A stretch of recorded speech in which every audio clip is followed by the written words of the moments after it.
నువ్వేం తాగుతావురా? ఎక్కడ తాగుతావా? ఎందుకు ఈరోజు సెలవు?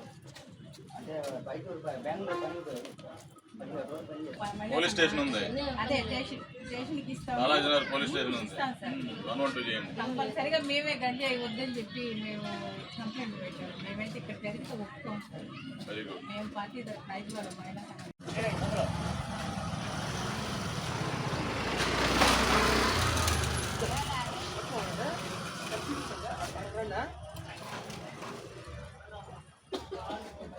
అదేవిధంగా మీ ఏరియాలో ఈ గంజాయి కానీ ఏదన్నా అమ్ముతున్నట్టుగా తెలిసినా, ఎవరన్నా గంజాయి తాగుతున్నట్టు తెలిసినా మీరు డైరెక్ట్గా ఏమో మీ పేర్లు బయటికి రావు, మీరు సీక్రెట్గా మాకు చెప్పండి.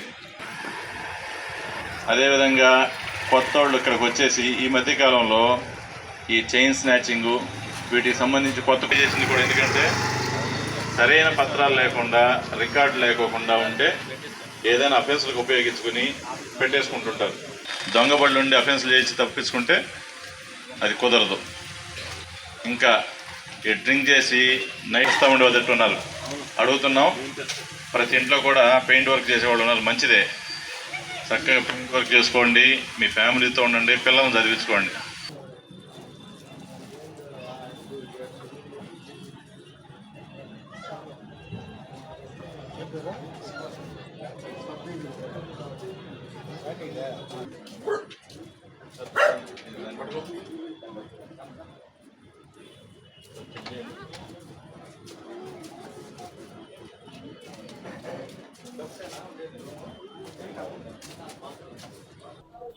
కర్ణాటక రిజిస్ట్రేషన్ ఇది.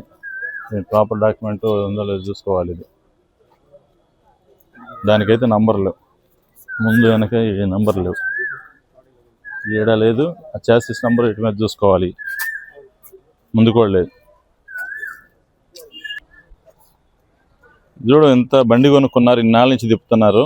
ఖచ్చితంగా నంబర్ ఉండాలి కదా, ముందు ఉండదు వెనక ఉండదు. ఈరోజు మా జిల్లా ఎస్పీ గారి ఆదేశాల మేరకు, అదేవిధంగా town ASP madam, incharge DSP గారి ఆదేశాల మేరకు ఈ తుమ్మలకట్ట సంఘంలో ఈ కార్డినల్ అండ్ సెర్చ్ ఆపరేషన్ ఏర్పాటు చేయడం జరిగింది. 50 మంది మా సిబ్బందితో ఈ తుమ్మలకట్ట సంఘంలో ప్రతి ఇల్లు చెక్ చేసాం. ఇక్కడ ఏమైనా గంజాయికి సంబంధించి కానీ ఏదైనా సమాచారం ఉన్నా అవి కూడా మొత్తం సెర్చ్ చేయడం జరిగింది. ఈ కొన్ని వెహికల్స్ 21 వెహికల్స్ డాక్యుమెంట్స్ సరిగా లేని వాటిని సీజ్ చేయడం జరిగింది. ప్రాపర్గా డాక్యుమెంట్స్ వెరిఫై చేసి జెన్యున్గా ఉంటే పంపిస్తాం. ఇక్కడ అందరికీ చెప్పేది పబ్లిక్ కూడా ఏంటంటే, చిన్న చిన్న ఏదైనా న్యూసెన్స్ ఉంటే వాటిని ఇమీడియట్లీగా 112 కాల్ కానీ 100 కాల్ కానీ చేస్తే ఇమీడియట్లీ మా పోలీస్ ఎప్పుడు కూడా ఈ పూలే స్టాచ్యూ సెంటర్లో బీట్ వాళ్ళు కానీ విజిబుల్ పోలీసింగ్ అంతా తిరుగుతుంటాం. గంజాయి గురించి ఏదన్నా సమాచారం ఉంటే వాళ్ళ పేర్లు బయటికి రాకుండా మేము వాళ్ళ మీద కఠినమైన చర్యలు తీసుకుంటాం.